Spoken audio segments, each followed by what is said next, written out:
Why did some Beyond the Bling students say that they just bought a new car, brand new off the lot, 2024, when they're trying to retire and move abroad? Why didn't we just hear that? Because you want something new, because you feel you deserve something new, because you want to work for the rest of your life. I suppose so, because with the 500 plus car payment, plus the 100 to 200 insurance, plus maintenance, right? Plus gas. I mean, that car is costing them somewhere between 700 and $1,000. I was about to say euros, y'all. $1,000 per month. Yeah, easy. So Easy. we are going to talk about the common mistakes, right? That people over 50 make. If you are a late bloomer like we were, if you are trying to retire and move abroad, if you're just trying to retire, these are the things that you should not do if you are over 50. No, All right, you know, let's get not at started. all. All right. Well, Look at him. Hey, y'all. My name's Halisi. and I'm Rick. Welcome to our He Black missed his Utopia. cue. He missed his I cue. didn't miss it. You missed your I did cue. not. I was waiting for you to say, Okay. so what are we talking about today? That hasn't come yet. On our channel, we talk about money, we talk about travel and retiring abroad. We help folks who look like us, who got close to retirement age and forgot to plan, get their money straight so that they can retire on time or maybe even early. Early's a good thing. This is when I usually say, so when are we talking about? What are we talking about today? Well, today we're going to talk about don't make these financial mistakes after 50. Absolutely. But first, it is hot, y'all. It's hot. I don't know. It's not, well, I don't know. Anyway, I'm going to probably take off this jacket.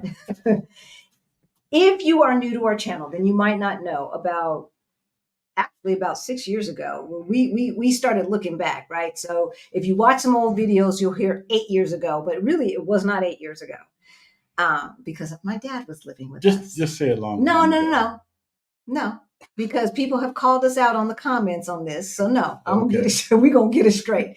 So about 5 or 6 years ago, we looked at our money and it looked crazy. Crazy. But during the pandemic, uh, right before the pandemic, we got our financial act together and we went from negative 22,000 to over 1.1 million in net worth, y'all. If we can do it, you can do it too, right? You can do it too. And it does not have to be something that is so strenuous that you quit. All right. So if any of that sounds interesting to you, please subscribe. Hit that notification bell so that you know every single time that we go live. And if you like this content, hit the like button and share it with a friend. Please. So we're going to go over 5 mistakes. Let's see, 1, 2, 3, 4, 5. And then we've got a bonus. 5 mistakes that people over 50 make when coming up with their financial plan or not coming up with their financial plan. So, number 1. Thinking you have more time than to plan for retirement. Yeah. Thinking you have more time than you actually do. Little sister, if you're watching, start planning now. Stop saying you got all this time. So, if you are already 50 and you have not thought about this, you are already late. You should know that, right? You should know that. It's interesting because I had a conversation tonight where she's like, just raise the minimum time to retire to 67 or 70. Easy for a 40-year-old to say. But for those of us who have been working 30, 40, 50 years, and then we have nothing to show for it, this is not a good thing. So what are the mistakes that we see when they think they have more time than they do? Just like we just said, buying a brand new car off of the lot after 50 years old. Yeah. No. There is no reason why anybody who wants to be fiscally smart would buy a brand new car off of the dealership lot. You know. Unless you want to drive down with that bling and looking good, diamond in the back, sunroof top, Dig in the scene with the gangster lean. No. No. Because as soon as you drive it off the lot, it's going to lose value. Why would you spend all of that money on something that is going to depreciate? Not only that, not only does it depreciate, but something that is going to sit idle for 80 to 90% of the time. 80 to 90% of the time is parked somewhere. And you spending all this money and then taking out a 5, 6, 7-year loan so that you can get the payment low enough so you can afford it. Right? We have talked to too many folks who have bought a new car, a brand new car right off the lot in the last year or two when they are so close to retirement, trying to retire or trying to move abroad. And then they wonder why their money is not looking like they want it to look. Now, we said we got our financial act together about 4 years ago or right before the pandemic. But the truth is, when I sold my car right before we left, it was a 2008. Yeah. And Rick's was a 2011. 2011. All right. So the buying new car thing, we stopped that a long time ago. So some of the stuff, getting out of debt and not buying new cars and stuff like that, we learned early on, which helped. But yeah. 2 things. Don't buy a new car and do not buy from a dealership. Yes. And then buy more car than you can afford. Thinking that I can make the payments. Yeah, you can make the payments with a 7-year lease or a loan. The other thing is purchasing a forever home that is much more home than you need. So you figure if you buy much more home than you need, a bigger home, the kids are gone. No one's there but you and your spouse. Or just yes, but they're going to come for the holidays and we need to have room for them. Okay, that's good luck with that.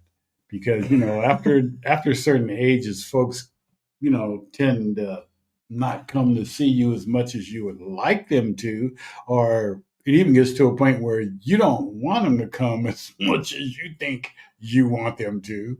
But why would you pay for space year round that you got to fill up for the 2 weeks per year that extra family is coming to town? That you got to fill up.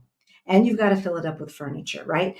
And so studies show that the average family of 4 lives in about, even no matter how big the house is, they tend to live in 1,500 square feet. Mm-hmm. That's a family of 4. So yeah, we have talked to a lot of people that have purchased their huge forever home. And then 3-4 years later, they're like, we want to retire. We might want to move out of the country. And you've got this new home that you've bought, and maybe you can barely get the rent to cover the mortgage. And if you sell it, you might be up 10,000, 20,000, 30,000, maybe, you know what I'm saying? And so for those who want to retire in the States and have bought that forever home, it just makes it that much harder. And you're going to probably end up working a lot longer than you planned on working. Exactly. The other thing under thinking you have more time than you do, those vacations, those I deserve vacations, right? Going on them long, or not so much long, because usually you take 2 weeks. Maximum for the average American. And you spend a lot of money to go on vacations that you can't pay off, at the end of the month or the beginning of the next month. You just can't pay it off. Exactly. So they go on these vacations that they charge, put on the charge card, and 3 years later, they're still paying. Hey, finally free. We're glad that you caught us. So we've got purchasing that forever home, purchasing a brand new car, going on these expensive vacations on credit, right? On credit, not putting as much as you can into your 401ks and IRAs. I'll put some more money in if there's some left over. You never do it. Yeah. You never do Something it. always comes along. You never do it. So if you are 50 plus and you are not putting the maximum amount that you can put, and I'm not talking, oh, well, they match 3%, so I'm going to put in 3%. If you don't have a significant amount of money saved and you're 50 plus, you don't get to put in just 3%. No.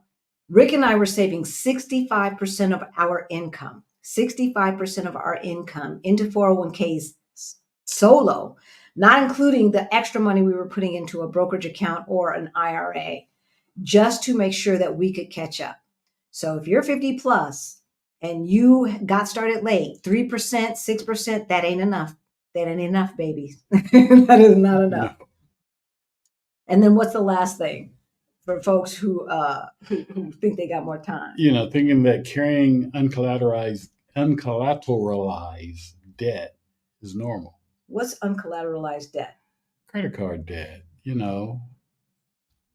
Credit card debt. We go out and we charge it, and we make the most of paying the least amount. I mean, I can make the payment. I can make the payment.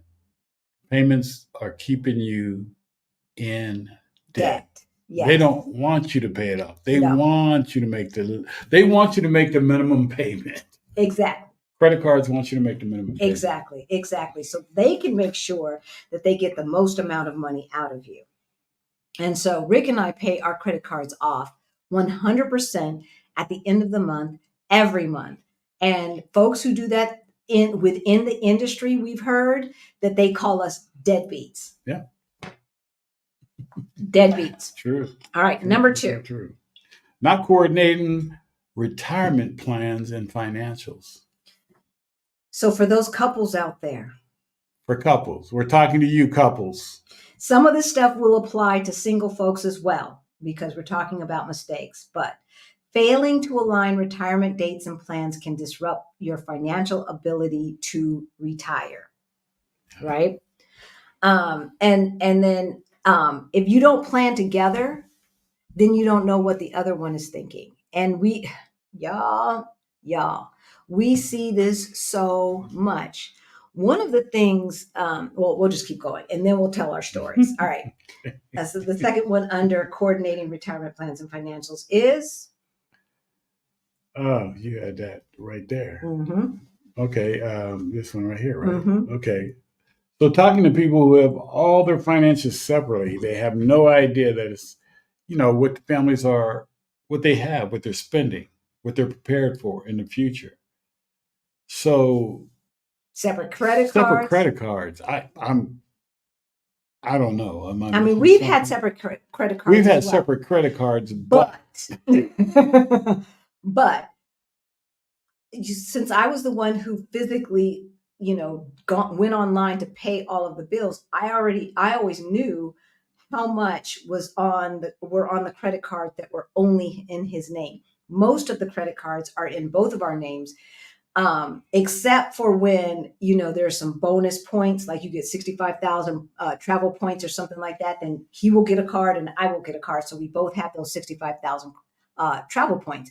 But then after that, we will get cards in each other's names on that same account, right? And the cards that you do get, they have to be worthwhile having. You got to get points off them. You got to be able to do things. Credit cards will allow you to get air miles, hotel stays, whatever. Yeah. Make sure it gets something, you get something from it. Something. Cash back, something. Yeah. Like, I don't really like the cash back. No, I'm not. Because it's nominal, but at least that. And the other thing is, like, what we know and have talked to a lot of couples that have everything separately. And they're not communicating about their financial goals. And so they're playing the blame game. Yeah. So if she has credit cards in her name and I have credit cards in my name and I'm spending, and she's spending, and we don't know because we're not communicating anything. Our debt is going up. And then when we do have to sit down and figure out, okay, how much money are we spending? How much money is going out? Because it does catch up with you. And it's crazy to look at each other and say, well, Your bill is higher than mine. I ain't got as much debt as you. You got $15,000 worth of debt. I only have 13,000. Because guess what? It's our debt. Exactly. It don't make a difference whose name is on the credit card. Exactly. It's our debt. It's if something family happens, debt. If something happens to her, guess what? The credit card company's gonna come after me for it. Yeah. Yeah. Yeah. Right. And so as couples, and this is a little bit of like couple coaching, it is really important that you sit down when no one's upset. Yeah. And talk about the finances, look through the finances together, right? Look through the finances together and make sure that you all are on the same page about what the goals are. Because if he decides, you know what, I want to retire, and so we need to really start reining in our spending, but he hasn't talked to me about that, that ain't going to work. That is not going to work, right? And so even if you're single, you need to analyze your spending and make sure that your spending is in line with your goals, right? All right. Having separate credit cards and all of that. So the other thing is under coordinating retirement plans and financials is making sure that you have a diverse portfolio of investments collectively. Yes. Especially if you are a couple. So again, we have talked to people who don't know what the other person is invested in. They don't know how the other person's 401k IRA are doing or any of that stuff. And it's like, how y'all gonna retire together if you don't even have any clue as to what financial situation your spouse, your partner is in? Y'all in it together. Exactly. And so what we try to do is we try to have 1/3 in real estate, 1/3 in cash or near cash, and then 1/3 in equities. So that's kind of our strategy. You need to find a strategy that you feel comfortable with, but whatever it is, have one. Yeah, have a strategy. Have a strategy. One of the first things we started out with, and I think was the most important thing we started out with, is setting a limit to how much money can be spent without discussing it, and how much money where that limit was to you say you can't spend that unless we talk to each other, because we both have to agree on it. And yes, I mean, it's an honor system, but you're together. So why would you say, we got to the point where if it's over $100, we need to talk about it. As simple as that. And then the other thing that we did is we gave each other an allowance. We decided collectively, both of us together, for an allowance, money that would be taken directly out of our paycheck and put into a separate account that we could spend any old kind of way we wanted. No questions asked. Like I could save my allowance for 2 or 3 months and spend more than that $100, right? But because that was money that I was allowed to spend any old kind of way that I want.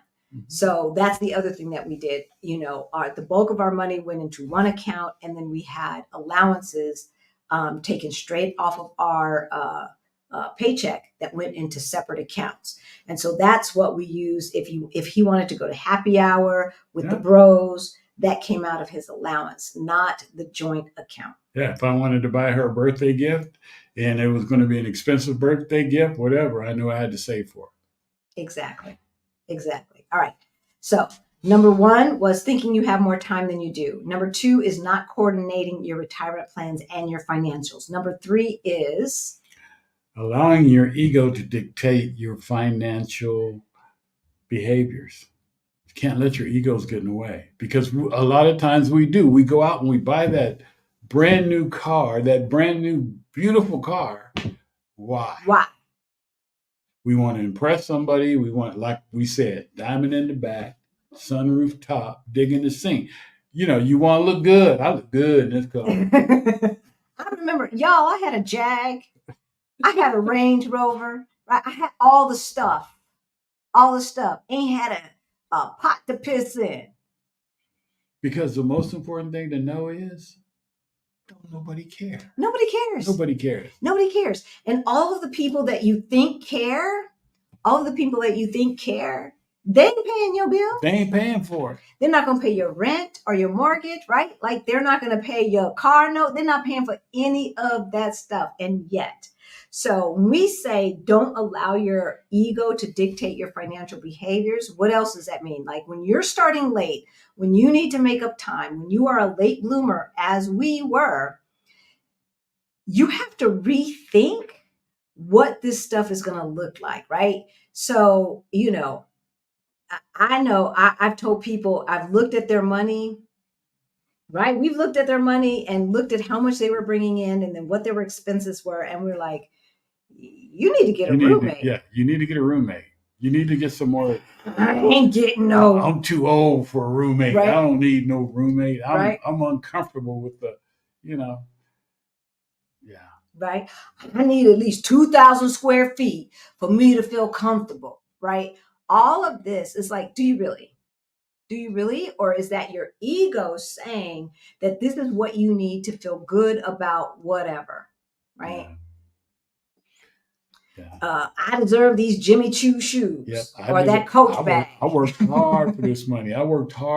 But you did work hard for the money and you should be getting different things that you want. But it depends on what you want in the future too. If you want to move somewhere, if you want to be in a different place, be in Europe, be in Mexico, be wherever, it takes money to get there. It takes money to get there. And, and the bottom line is, if you are a late bloomer, that means you effed up, right? Come on. So you don't really get to have that ego talking about what you ain't gonna do if you really want to retire on time or early, right? You don't get to say that no more. You can't have it both ways. As Paula Pence says, you can afford anything, just not everything. And so you've got to make a decision. You've got to make a decision, and it cannot be ego based, because let me tell you, all of the things, Stephanie Perry was so brilliant. When I don't know where she got this from or if she came up with it. The feeling that you get from driving that new car off the lot that you're going to have to pay $1,000 per month to have, right? Between the payment, the insurance, the maintenance, the gas, etc. And maybe you even have to pay to park it, depending upon where you live, right? The feeling that you get, is there something else that can give you that same feeling? I had never thought about that before, but it is absolutely brilliant. And what I figured out is being retired, not having money problems, and living in Europe gives me the same feeling that all that other BS gave me, right? And it's less expensive and it's healthier because I ain't stressed the hell out. I'm not dealing with microaggressions, right? All of that stuff that we as Black folks have to deal with on that job. All right. So, number one, thinking you have more time than you have to plan for retirement. Little sis, I'm talking to you. Number two, not coordinating retirement plans and financials. Number three, allowing your ego to dictate your financial behaviors and decisions. Mm-hmm. Number four, underestimating future costs.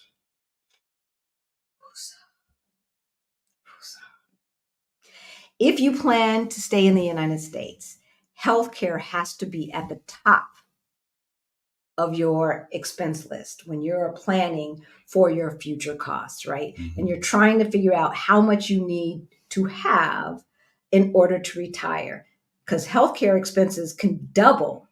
Oh, triple. Right? So you plan for that and plan for it as a team. That's his expense and this is my expense, or this is her expense and this is her expense, his and his, whatever, right? If you're partners, that's not going to work. That is not going to work, because inevitably the other person is going to be partially responsible for helping out. And you can say it or do whatever you want to do, right? Yeah. But if something happens and he gets sick or I get sick or whatever, the other person's going to have to step up. So it doesn't make any sense to his and her it, to her and her it, to you and me and this and that. It don't make no sense. Right. Right? What's the next thing? Overlooking inflation. Right. Having your money invested takes this into account as opposed to traditional savings accounts. And that's what we had. I was just talking to a young lady today who was like, based upon what she said, one of the pioneers of the fire movement. She's a lot younger than she's like 20 years younger than me. But she was one. She found it a long time ago. I wish we had found the fire movement a long time ago. But I mean, the bottom line is that besides investments, we had all of our money in a savings account. Yeah. Besides our 401k, I'm sorry. Besides our 401k, all of our money was in a savings account, making how much money? What 0.1% or something like that? Something crazy. 0.0001. Yeah. Maybe we're zeros on the wrong side. And we had high five figures in a savings account, and we were making pennies every month in interest. So I could not figure out at that point how we were ever going to save what Susie Orman said we were supposed to save. Right. But I mean, that's what we were taught to save. Just, open a savings account, put money in the savings account, but you'll never make enough interest on that savings account to make you rich. Well, back in the day when our parents said that, the interest rate for a home loan was 10%. So the interest rate on a savings account was pretty good. Right? But it wasn't making you rich. No, but it was still like what, 6%, 7%, right? So we think 4% is good, but it was up there. Right. It was up there. So you could back in the day, but those days gone. They've been gone. They've been gone. All right. What's the next thing? Not preparing for long-term health care, long-term care. And what we mean by that is not general health care, but if something were to happen where you need extra help to do what they call the daily things, like bathe yourself, go to the bathroom by yourself, feed yourself, cook for yourself. Those four basic things, the basic things for survival. If you cannot, if the time comes and you cannot do that, what are you going to do? And who's going to pay for it? Who's going to pay for it? There's nobody that I know who has prepared for that. We have, but I'm thinking about the older generation. None of them prepared for that. No. And y'all know our story. You know my story, right? My parents are really dependent upon us. Now, they do have a little bit of a pension and some Social Security and this and that and the other. But if it weren't for government help, it would be a scary situation. I don't know. We would not be in Portugal if it weren't for government help. And unfortunately, we did find a place that was acceptable to their bougie ways. It's funny to be bougie and you ain't got no money. But for their bougie ways and for my bougie ways. But that was not guaranteed. No.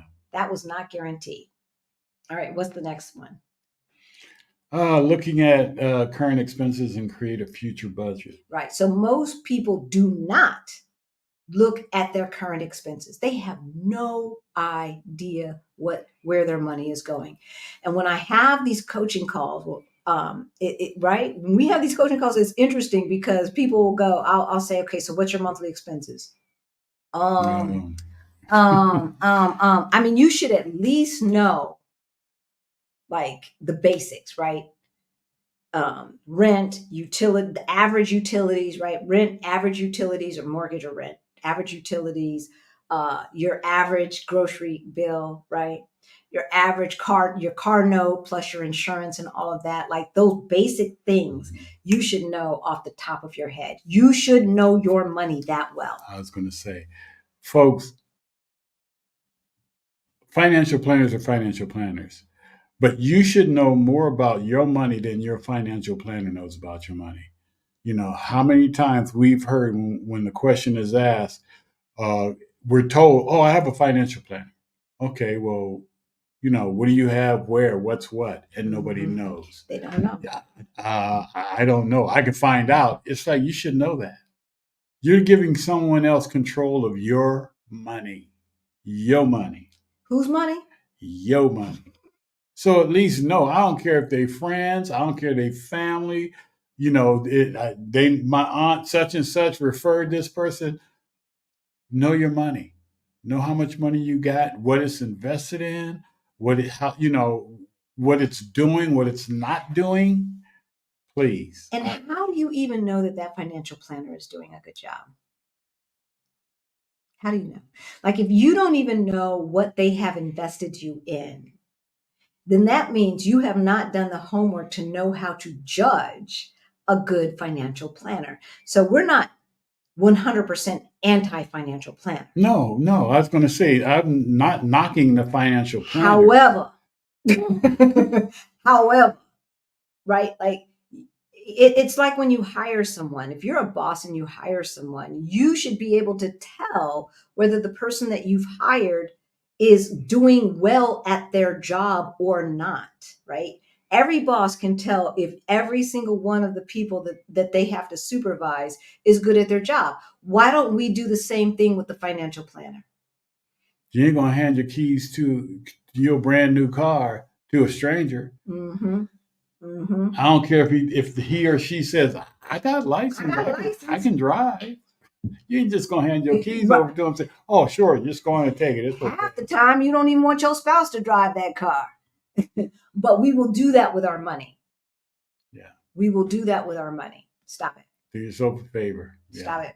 Make sure that you have done your research, that you have at least Googled, what are the questions that I should ask my financial planner? And then the number one thing, I want every single person who is watching to know every single thing that they are invested in through their 401k or 403b or whatever pre-tax type situation that you have in your IRA and in your brokerage account. All right. Every single thing. And you need to know how much is it costing you?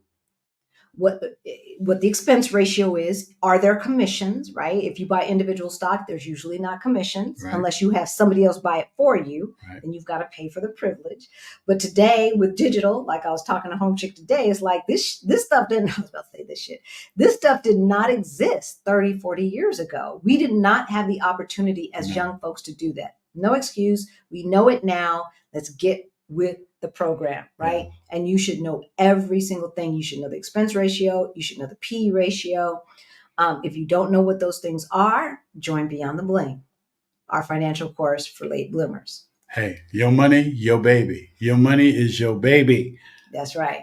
Your money is your opportunities. Your money are your choices in life, right? It's your future, right? In life. Because if you ain't got no money, you ain't got no choices. You can't choose whether you want to work or not.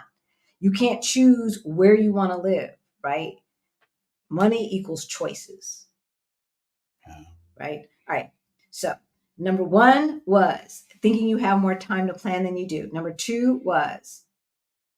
Oh, you want me to read number? Yes. Not coordinating retirement plans and financials. Number 3 was allowing your ego to dictate your financial decisions. Number 4.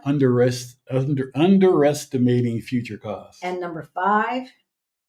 I just read number 4. Okay, relying on one partner's. You see him give me attitude. I just read the last one. I gave an attitude. Why I got to read this one? We're supposed to be sharing. I love you too. Relying on one partner's income plan and or Social Security. Y'all, if you are supposed to have a diverse portfolio of investments, you also should have diverse income streams. Yes. Everybody needs 4-5 jobs. 4-5 jobs. No, you don't need 4-5 I got 2 tree job money. You need what? Every rich person has like at least 7. They have 4 to 7 income streams. Y'all. Income streams. Don't mean that you punching a clock. No, nobody's saying go out and get 7 jobs. I was joking about that. I was thinking about living color. Yeah, he but said 2 3 job two, three job money. line. But it's you need different income streams. You have talent in something. You know different things. There's things that you can do. Start a YouTube channel. Start a little side hustle doing, whatever things that you like to do, enjoy doing, giving people information, helping people out with different things. Digital products. I mean, there's lots of ways. There are lots of A lot of ways ways. to make extra income. Yeah. And, one that is a little bit of a pain in the butt, but has big returns is real estate, right? Yeah. But putting all of your financial eggs in one basket, such as relying on one partner's social security or pension, can be very, very risky. And scary. Right? Yeah. Right? And instead, you need to strategize your social security benefits and plan together when you are going to take what. Maybe one person delays, maybe one person doesn't, et cetera, et cetera. But you want to maximize the overall income as a couple. And I'm just going to add on to that because we've got one bonus. Number 6 is a bonus. Is relying 100% on Social Security. That is a mistake that people make. Social Security in 2024 is not going to, even if you have the max, what's the max you can get these days? 3,300, 3,400, something like that, right? So we're talking about under $40,000 a year. Most 70 to 80% of the people live in a city. Where can you live in the United States, especially if your house is not paid off, for under $40,000 a year as a couple, right? And so you do not want to depend 100% on Social Security. Do not. That means you've got to start saving and investing that money today. And I mean aggressively. Like I said, I'm going to repeat it again for those of you who came into the party late. Rick and I, and who are new to our channel, some of these folks like Action VJ and Vicky and people and Jess and people like that, y'all heard this. We have been saving 65% of our income. Our mentors were saving 70% of their income. Okay. And interestingly enough, we did not feel deprived. No. It is interesting to reconcile yourself to the amount of money that flows through your fingers and you have absolutely no idea where it went. We had a coaching call with a couple and they had these uncollateralized loans. Uncollateralized means it's going to be a higher interest rate, right? And I said, well, what did you get with that loan? They didn't know. You don't know. And I think they figured out one of them after about 10 minutes of discussing it back and forth. Isn't that the one we got to do such and so? Right? Like, yeah. You got $15,000, $20,000 worth of loans out there, and you have nothing to show for it. You have no idea, right? So, I mean, so one of the things that Rick and I did, and that, in all transparency, we took out a loan to replace the windows in our house. And so for anyone who's replaced windows, it's very, very expensive in the United States. I think we spent, hell, it can be a minimum of 10,000. I think it's always 10,000. Yeah. So what we did is we borrowed against our savings account. So the interest rate was like 2 point something interest, right? And at any moment we could just take the savings and pay it off, right? But it's 2%. If the money is growing faster than that, then why go ahead and pay it off?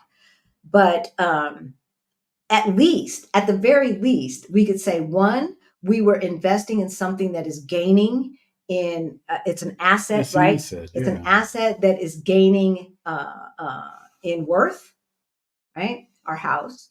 And we don't live in anymore, so it's a rental.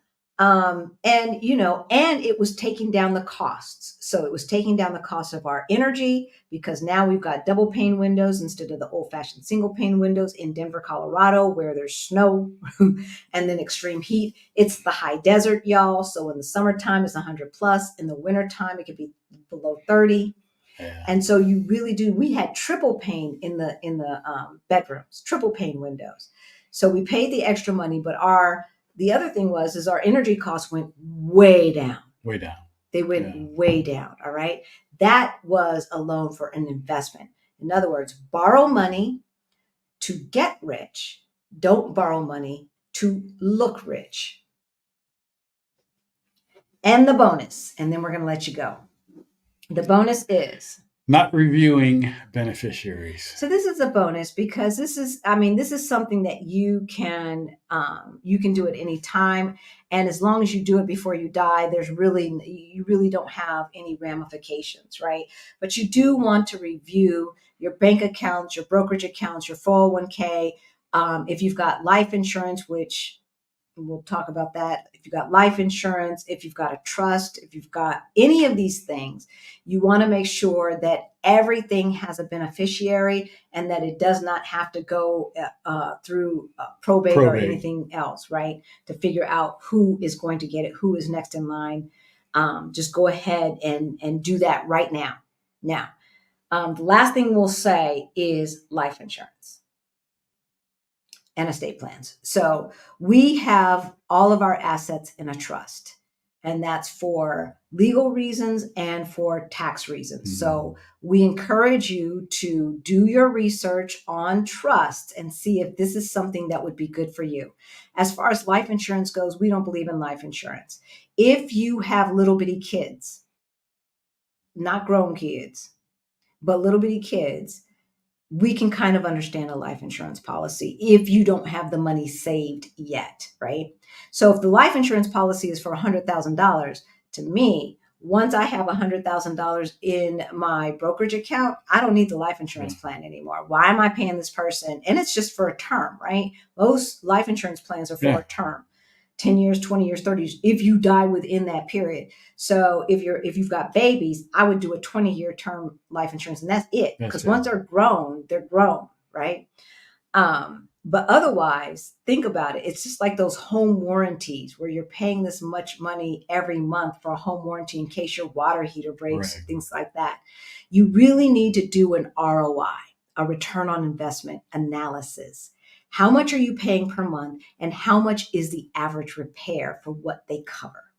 Right. You may see that you have paid for 2, 3, 4 water heaters or furnaces or something like that, or washing machine, right? I mean, yeah, it's worthwhile if when you buy it and then the next day it goes crazy and blows up on you.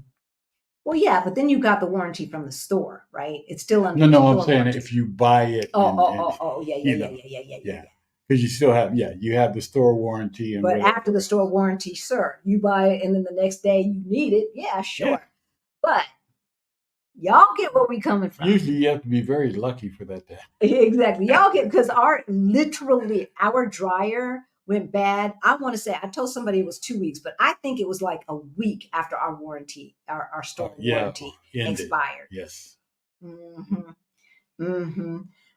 But you know how much these things cost. It was like $1,000 dryer, and so to repair it for a couple of $100 was definitely worth it than paying $600 for the warranty for the year, right?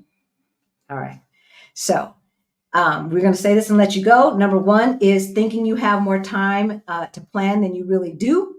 Number 2, not coordinating retirement plans and financials. Exactly. Number 3 is allowing your ego to dictate your financial plans and spending. Number 4, underestimating future costs. Right. And number 5 is relying on one partner's income or relying solely on Social Security, not having those multiple income streams. And the bonus is not reviewing your beneficiaries. Yes.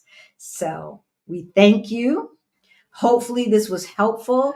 If you have more questions and you have specific questions and you would like a consultation, that information, we do one-on-one calls, is in the information below. If you need a course, Beyond the Bling is our financial freedom course for late bloomers like us. That information is in the description below. We also have the Facebook group, Our Black Utopia Fire Over 50.